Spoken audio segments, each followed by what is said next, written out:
All right, good afternoon. We will go ahead and get started. So, start by setting our motivation. So we think back on the purpose of the course, to become familiar with the Lamrim, in particular, the blessings of Lama Zopa Rinpoche and Lama Yeshe's way of transmitting the wisdom of the Lamrim.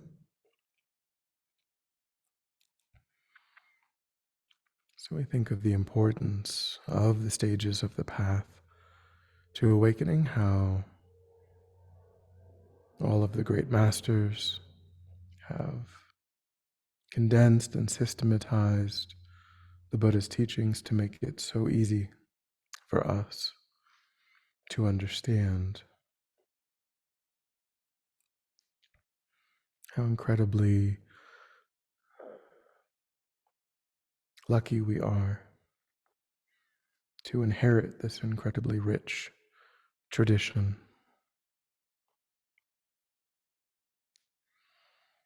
Lamrim is like a wish-fulfilling jewel,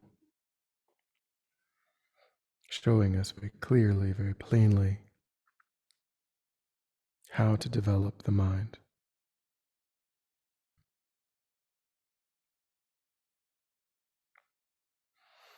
So we try to develop those minds of confidence in the Buddha's teachings, and a mind of bodhicitta wanting to engage with those teachings not only for one's own benefit, but to become of benefit.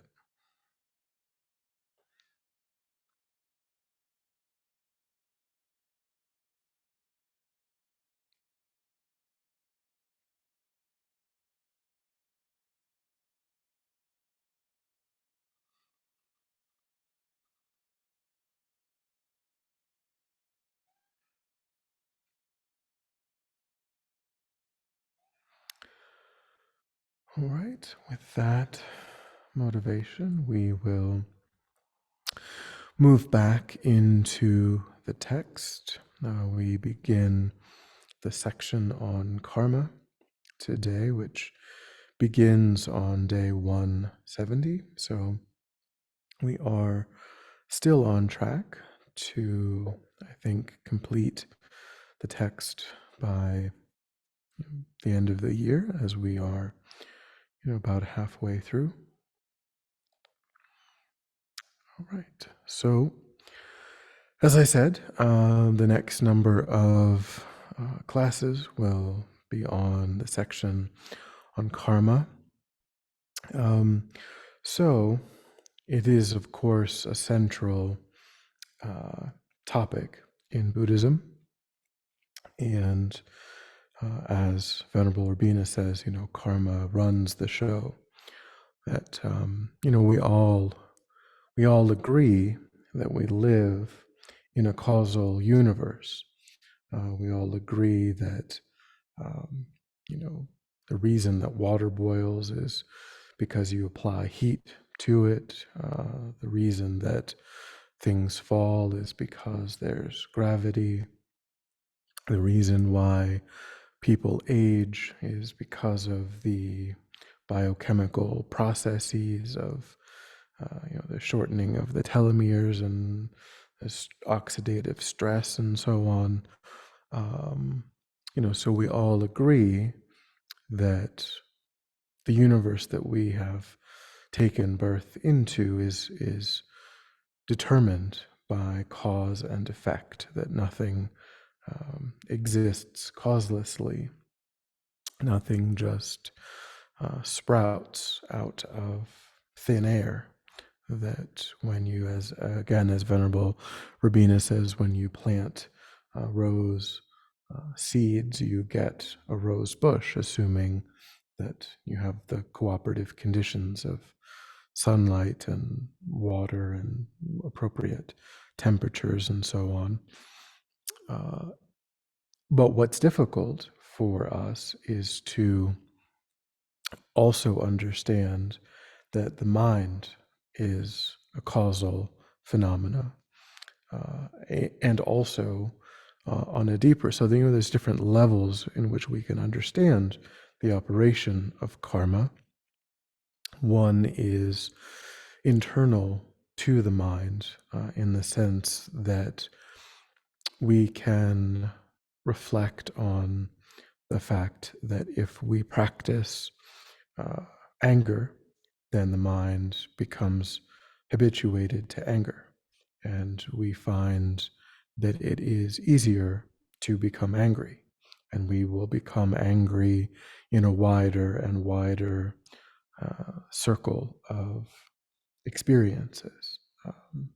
We may think that certain circumstances are appropriate for, the not necessarily causing harm, but the impulse, the wish that perhaps certain beings ought to come to harm.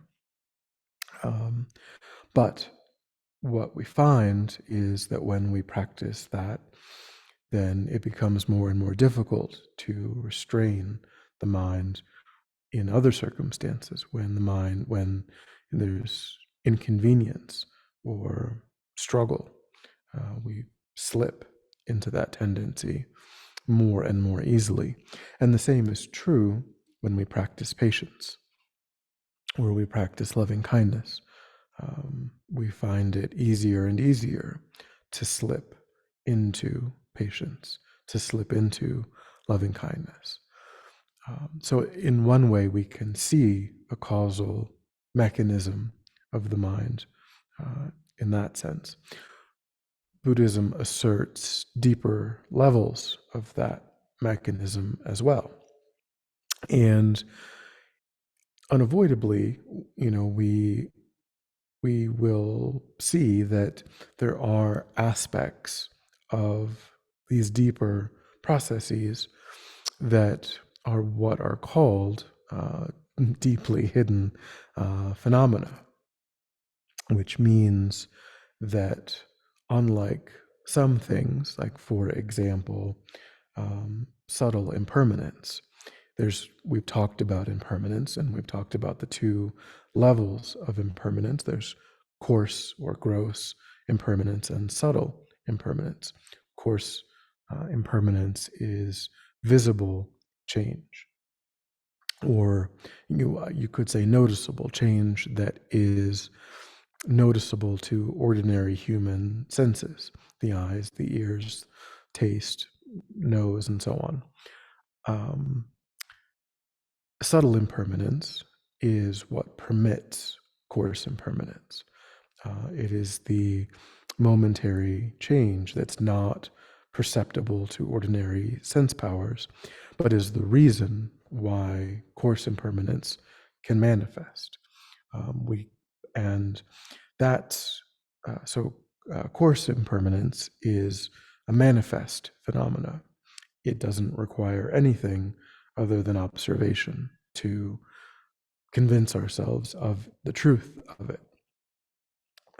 Subtle impermanence is a slightly hidden phenomena because it's not noticeable through the sense powers.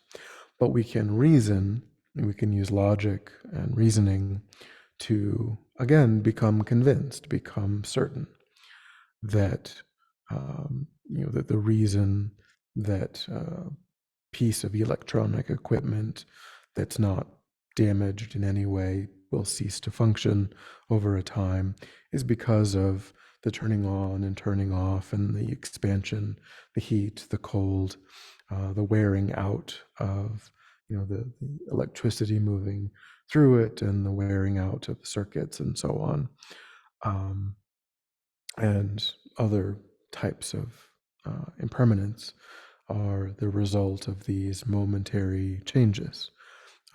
We can demonstrate that to ourselves to a certainty using reasoning, using logic. Deeply hidden phenomena are not like that. There's not a kind of a way of thinking that can give rise to that level of certainty.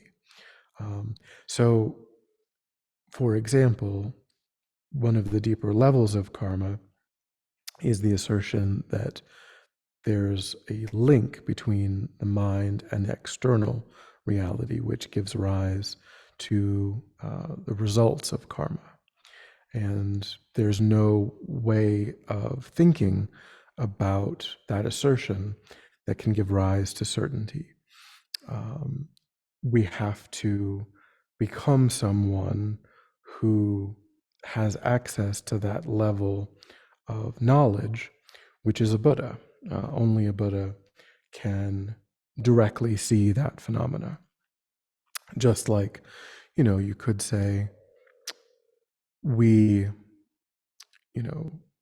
well, there are corollaries, other corollaries to slightly hidden phenomena. For example, like, we're not someone who understands, we may not be someone, I'm not someone who understands at all, like quantum mechanics. But we can become someone who understands quantum mechanics. Still, though, because the systems and the knowledge that would allow a person to do that are ordinary, that's still a slightly hidden phenomena. However, Buddhism rejects the idea that there are phenomena that are unknowable. So we can say that there is knowledge, there are methods that allow a person to know deeply hidden phenomena, just like there are methods and knowledge that allow people to know slightly hidden phenomena that are like quantum mechanics. The only difference really is that the knowledge of quantum mechanics is pretty widely practiced, and the knowledge that leads to becoming a Buddha is not widely practiced, and to some degree, it can be restricted in certain ways. It's only, practiced for people who become suitable through mastering Lamrim and so on. So it's a little bit of a different thing, but there are bodies of knowledge that lead to being able to do that. Unless and until we develop that capacity, all we have with regard to certain aspects of karma are the teachings of the Buddha. But still, I think it's hopeful that in Buddhism they don't say that there's any body of knowledge that the Buddha taught that we aren't able to validate. We just have to do what's necessary to be able to validate it, which is similar in a way to saying, well, people tell me that quantum mechanics is a thing, but because I can't validate it right now, I'm going to just reject it, even though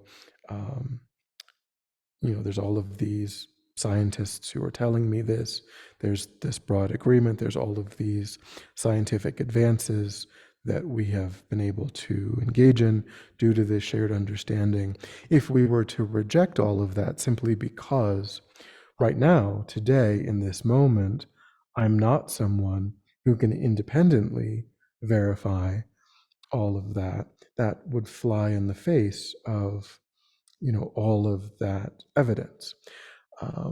So we can look for that kind of evidence in terms of the biographies of great masters, all of the 2,600 years of supportive commentary and realization, and again, accounts of great masters and so on, that forms a less widely known, but still, I think, applicable body of evidence, where we can recognize that I simply am not able in this moment to verify, but we accept that that is also true about many, many things that we have, that we act as if is true,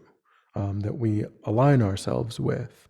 And it only because in our culture, there's comparatively greater numbers of people who say that they have validated it.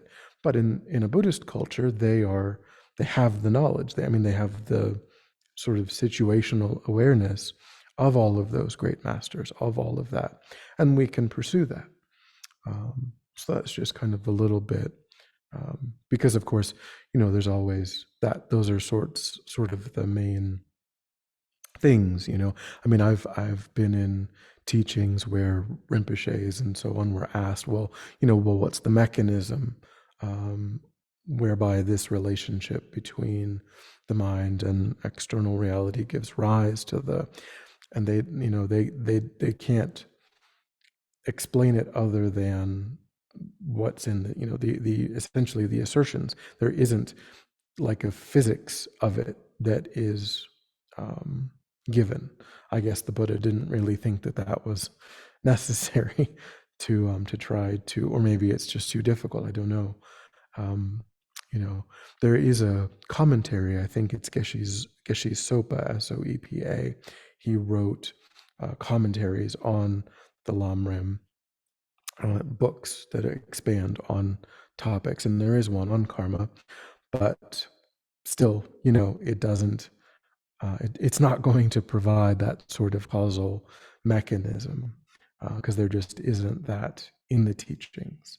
So, yeah, that's the best I can, kind of by way of broad introduction. So we'll move into day 170, and then I'll pause for questions. So day 170, the quotation is, we are karma. Our whole life is controlled by karma. We live within the energy field of karma. So, and this is Lama Yeshe, who is giving us day 170. The commentary on the quote is, karma, like so many other Buddhist philosophical terms, is a Sanskrit word, but we mustn't think that because the word is foreign, the idea must be complicated. Every day we eat, drink, sleep, walk, and communicate with others. All that energy is karma. Simply put, whatever energy activates our body, speech, and mind, that's karma, is what Lama Yeshe says. So the next thing that I'll go into before, again, I pause for questions, is that that incredibly important distinction that Lama Yeshe is giving us, that separates the word, where he doesn't define it here. I'm certain it's defined in other places. The word itself in English is translated as the word action, an action of body, speech, and mind. But what Lama Yeshe critically importantly points out is that it isn't so much the action itself, it's the animating energy, the activating energy behind the action. There is an action, there is a movement of body, speech, or mind, but what needs to be understood is the activating energy, the energizing, the activating energy that motivates, or the motivating force behind the action. And the reason why that's critically important is because you can observe two people engaging, in oftentimes the same or similar actions outwardly, but the karma that's being created, that's being laid down in the mind, can be vastly different. For example, two people can be eating a meal. One person is doing so, just, mainly due to boredom, frustration, um, just an interest in engaging in an enjoyable sensory activity. They're kind of maybe watching TV or scrolling on their phone and just kind of eating mindlessly in order to give rise to a pleasant feeling. Um, and the other person is eating because they're genuinely hungry. They recognize that food is important, necessary to sustain their body, and as Geshe shared, and other people maybe who've led food offering prayers at the center, they've said one of the important ways of thinking about that is to think of the food as sustaining one's practice, providing the causes and conditions for one's practice. And that's, actually in the English of, some of the food offering prayers, the translation is leading a person to think that way. And simultaneously, they might be, and probably, would be, thinking of that as an offering to their own teacher, to the Buddhas, and so on. The Buddhas, the Bodhisattvas, one's own teacher, all of the gurus. And so they're transforming that experience. So, for one, they have a very realistic attitude, and then they're also engaging in a practice transforming that experience. So but same meal, perhaps same amount of calories, same duration of, but two incredibly different karmic experiences. Of course, there are, of course, I'm sure as we go through, we'll look at what are called negative actions, and in this example, in one way you could say that the person not, without the realistic attitude and so on, is not creating the world's best karma. At least they're losing an opportunity to create better karma, to use that, to bring that onto the path, and to create really positive karma, given that they have to eat anyway.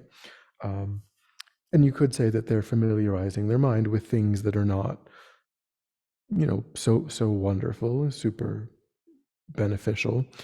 Um, so, and when the Buddha says, killing and so on is negative, really what's being said is that there are actions of body, speech, and mind that are extremely difficult. Unlike eating, which is quite neutral, there are some actions that are extremely difficult to engage in with a positive mind, with a virtuous motivation.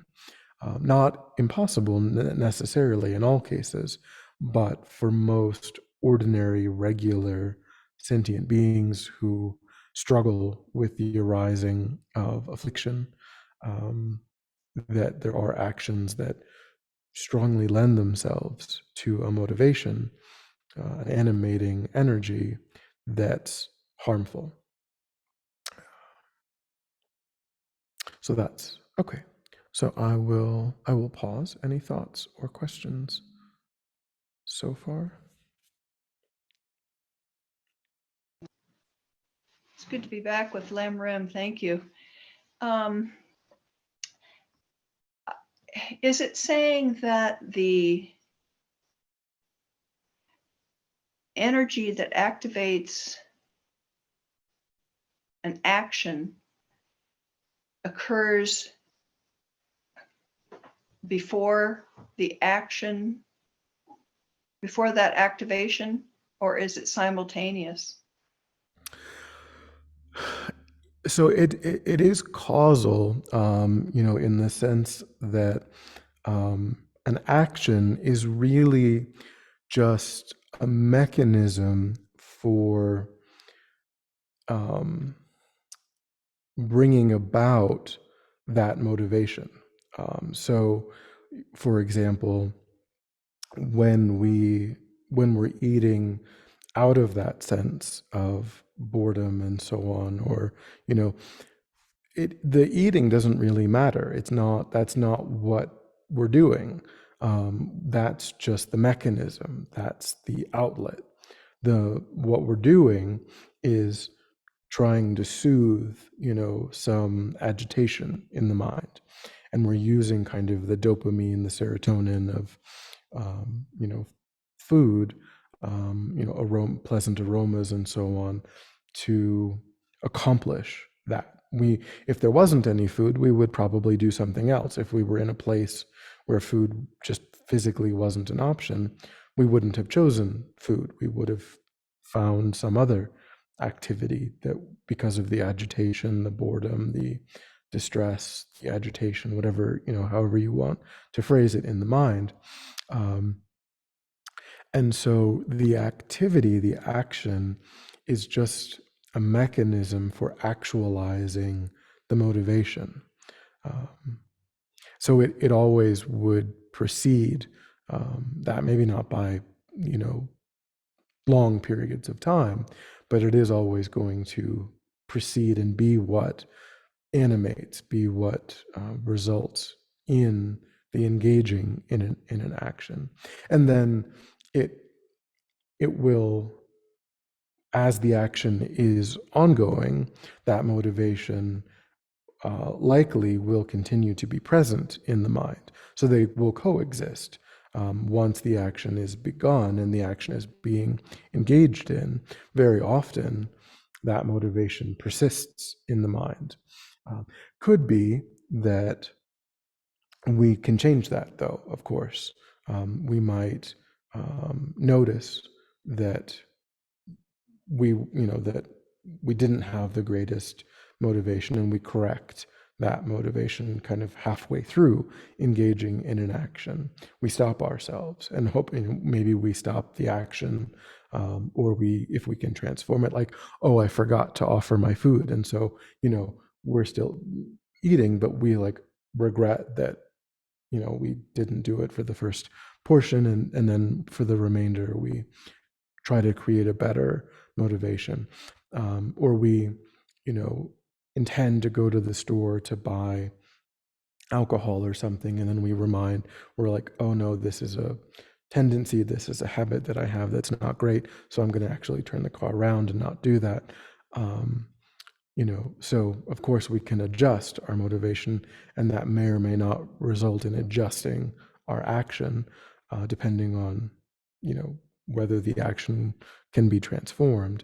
And then of course the reverse is also true. We might be motivated to do something kind or generous for someone, and then if they don't respond how we hoped they would respond, then we regret. We might, there's a danger that we might regret giving them that money, or because they weren't responding how we hoped they would respond, and now we change our motivation for, and we're like, well, I'm never doing that again, or I wish I hadn't, done that, even though it was a virtuous action.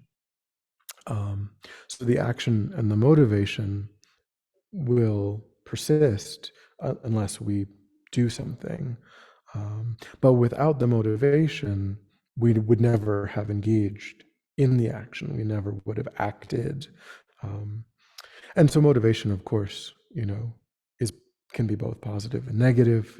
We wouldn't get out of bed in the morning without some reason to get out of bed in the morning. We wouldn't do anything without some movement of the mind that's directing our action.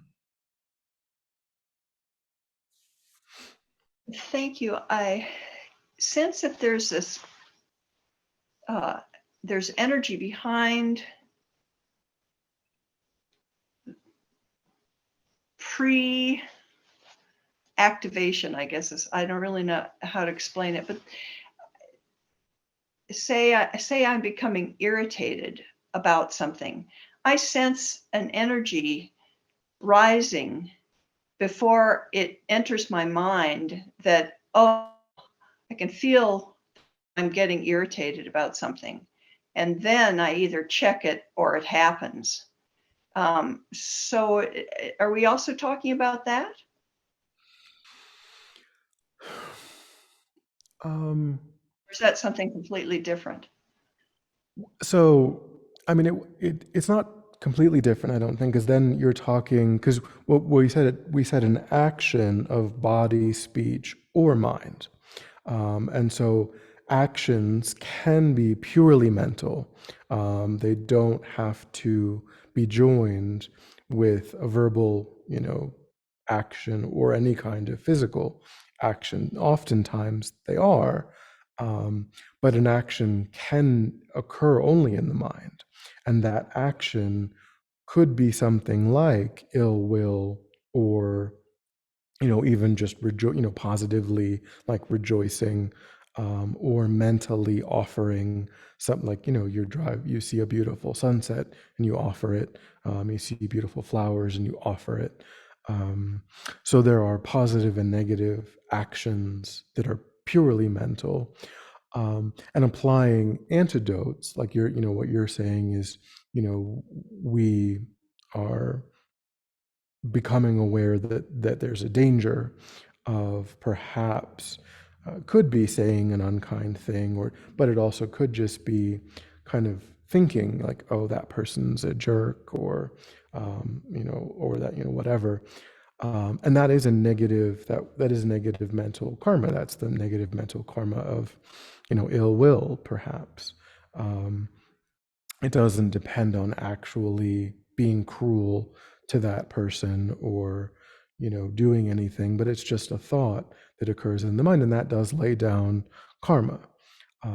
And so it's still important. So in terms of this idea of correcting our motivation, um, that can occur, um, depending on one's introspective awareness, and which is something that we, of course, we train in over time.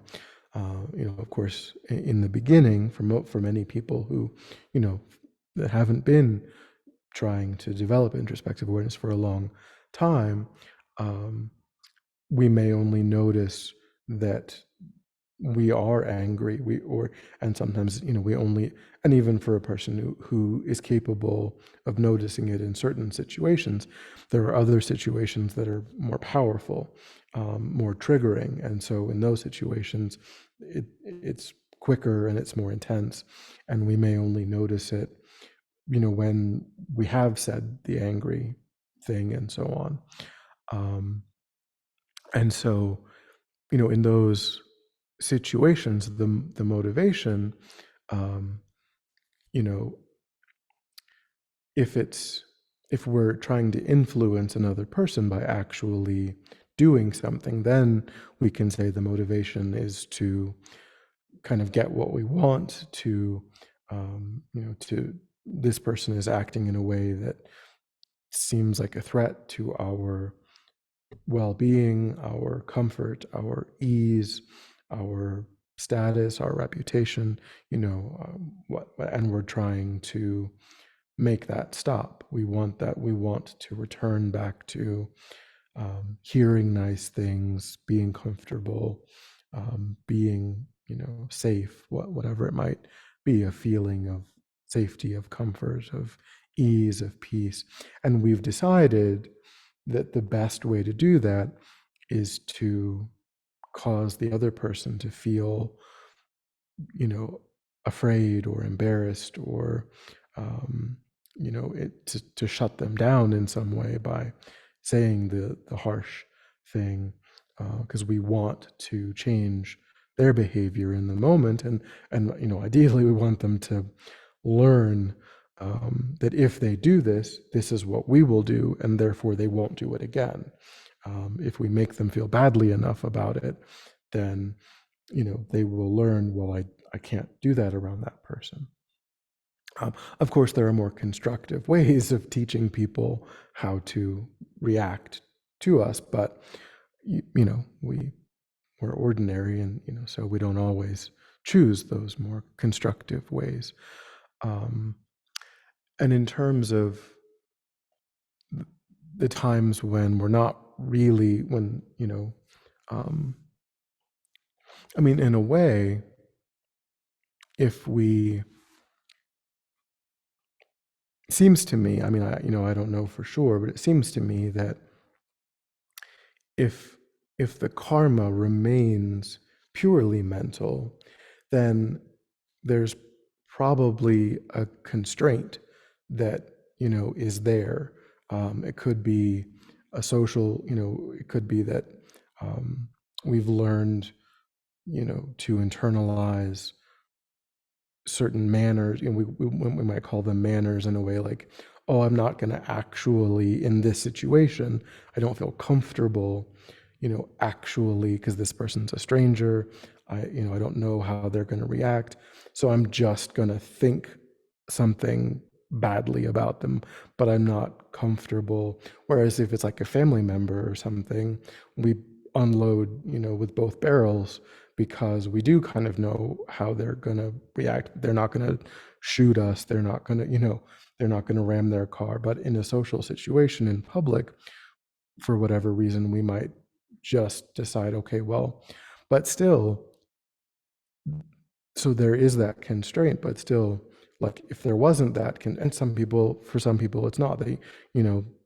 they don't have that constraint, they're maybe more habituated to anger, they didn't learn, they didn't internalize certain ways of behaving, and so they do give rise to road rage and so on. So in a way, it's kind of like the motivation is still there to change a person's behavior, but either we actively are applying an antidote because we're learning that, or just kind of prior in our life, we've internalized what is or isn't appropriate to a degree where we won't actually say or do something in the moment. But to me, in my mind, we still kind of are hoping and wanting that that energy, that impulse, is still geared toward, is in the vein of trying to control that situation, to give, to make it be otherwise. That's still the impulse, I think. I could be wrong, but that's kind of that's the way I think of it. Thank you very much. Appreciate that.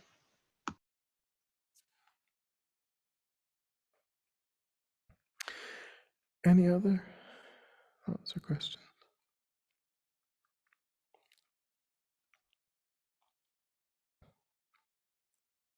So again, Lama Yeshe, he goes on to say, it is enough to state that happiness is the karmic result of actions performed with a virtuous motivation, and suffering is the result of non-virtuous actions. So again, this is that deeper level of karma that I was mentioning, and where, because the sort of technical way of talking about that in the literature is karma and its effects, is the way that they describe that in terms of the philosophy. So the karma is the seed, the potential that is laid down in the mind due to the animating, activating energy. And then at some point in the future, that potential that was laid down ripens as experience. And there's a congruity between the energy that laid it down and the experience that it brings about, which is like what Venerable Urbino was saying about that a rose seed can only give rise to a rose bush, and a asparagus seed can only give rise to an asparagus.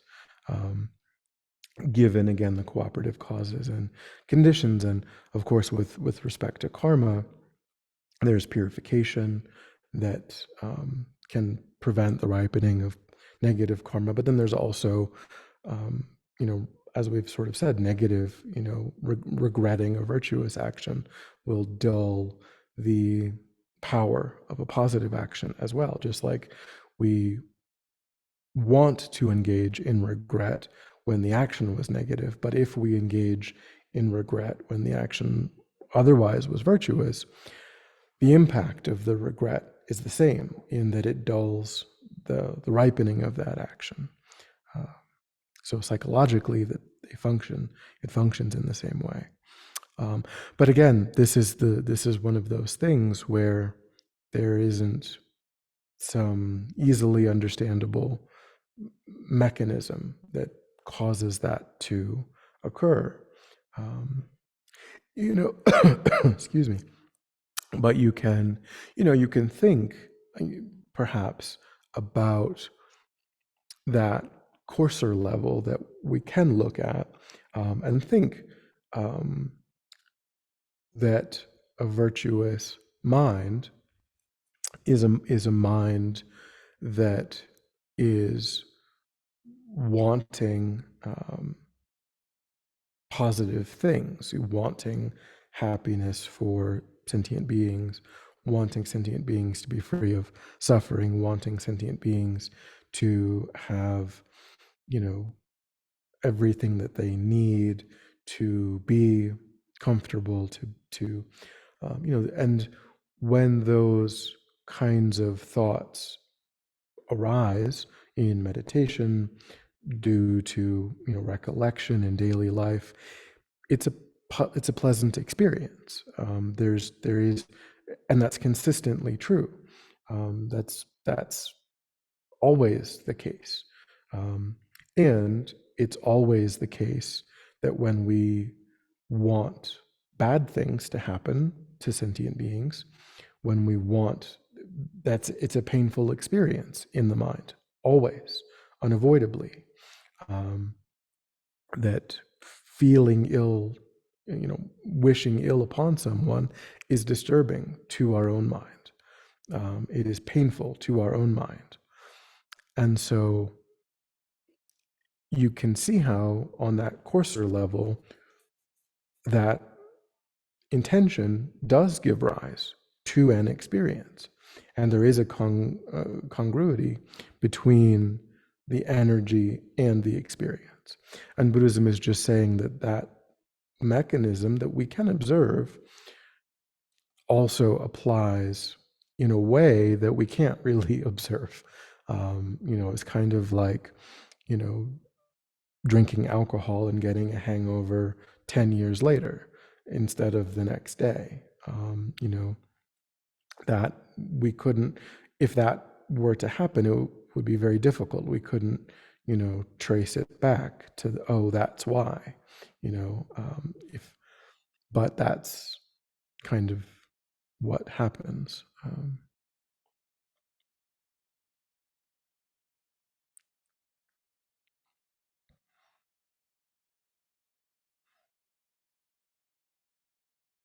So he says, when we gain an appreciation of this ongoing process and become aware of how many unskillful actions we habitually perform, we can easily see how we continue to create problems for ourselves.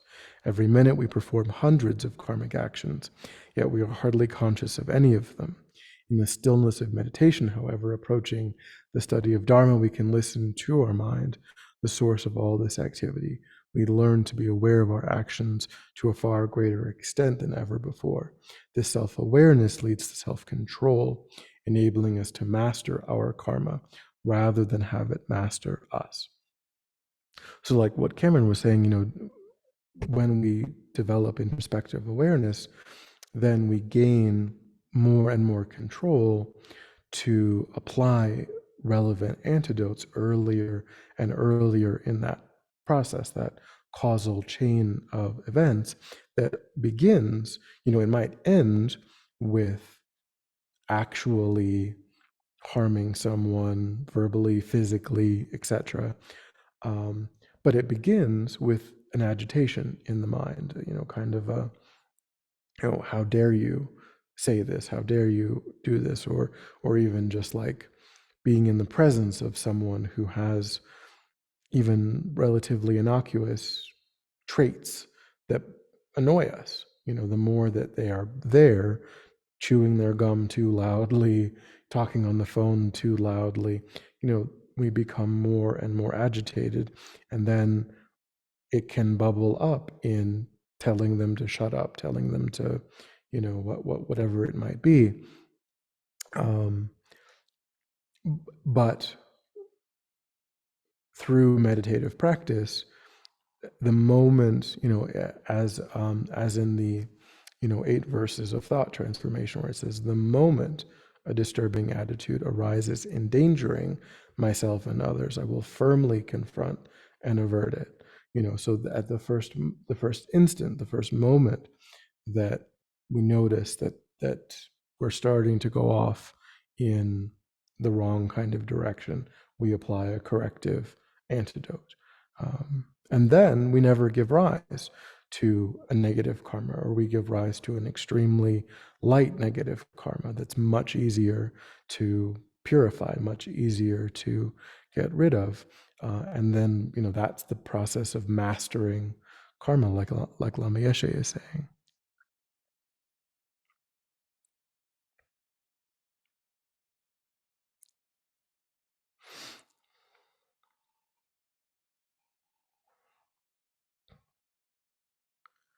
Any thoughts or questions?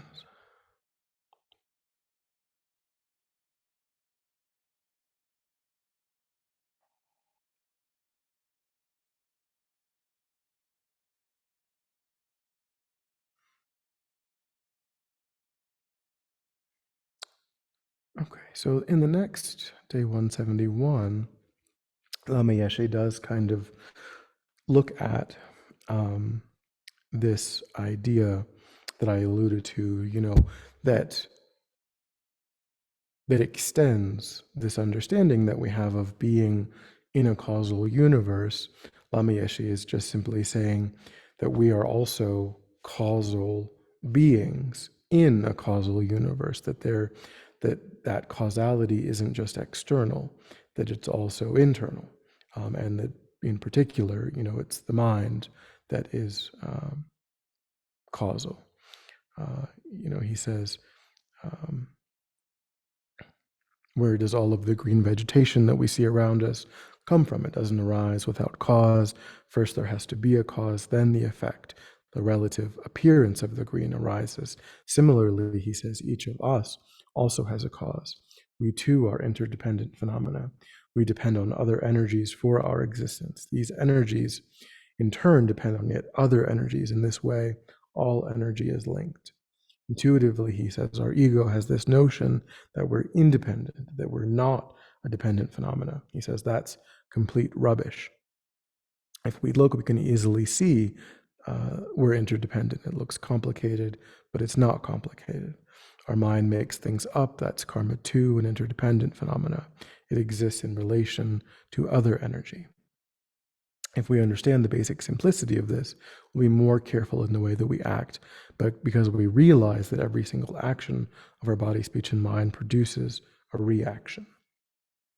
So, really, in many ways, there are many ways in which it is sufficient to at least start with that coarser level of things, that recognizes that if I practice anger, I will become angry. If I practice love, I will become loving. If we can see the value of all of those positive things, then in a way, everything else kind of takes care of itself. We don't have to, understand that deeper level. If we value patience and generosity and ethics and loving kindness and morality, and if we see those as things that we want to embody, and we recognize that there is a causal path that leads to being able to do that, then if we put effort into that, then, for the most part, that everything else will flow without having to worry about or think about or care about, um, that, oh, well, in 1,000 years from now, this will cause this. Um, you could say that, you could say that, I mean, that's at least a really good place to start. Perhaps you could say that there are subtle, of course, there are subtle ways of taking that, subtle ways of, but for example, like I said, we would look at eating mindlessly for pleasure.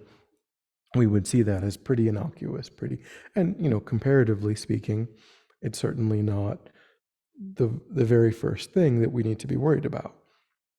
We need to be worried about deceiving others, you know, sexual misconduct.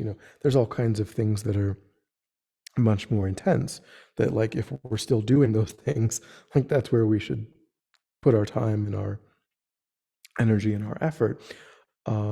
So it can, without that kind of bigger picture of thinking about future lives and so on, it could be that we might not be as motivated. And of course, too, in terms of purification, Buddhism would suggest that it isn't only the actions of this life that we need to have concern about. Um, so if we never develop concern about the actions of previous lives, that could be a limiting factor. So I do think that there are ways in which acting as if these really, really subtle aspects are valid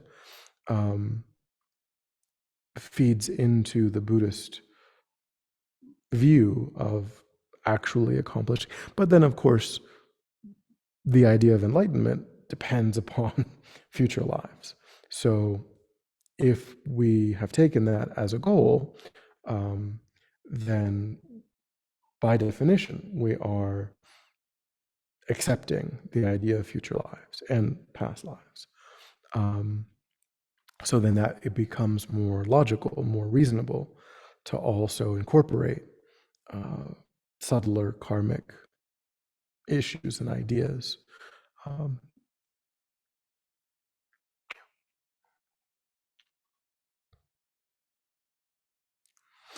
I think that's enough for today.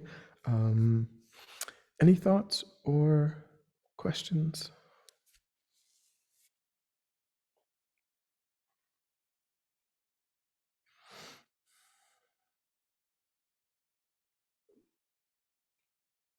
Nope. Okay. So we will end with dedicating. So we think back to the motivation that we created, established. That was the animating force for listening and participating, because that motivation was virtuous. All of the actions that followed had the quality of virtue, which established positive karmic seeds in the mind. Those positive karmic seeds will ripen as experience in the future.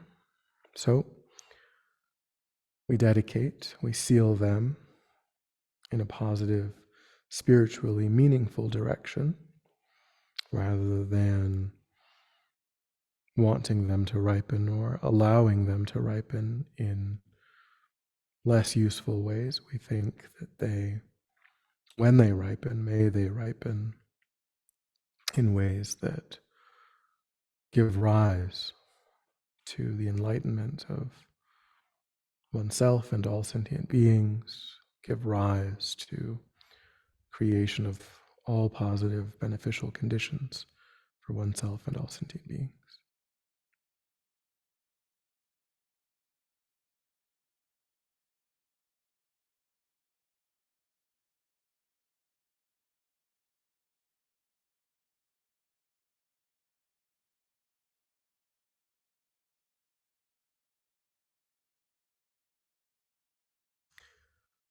All right, so we are back on track.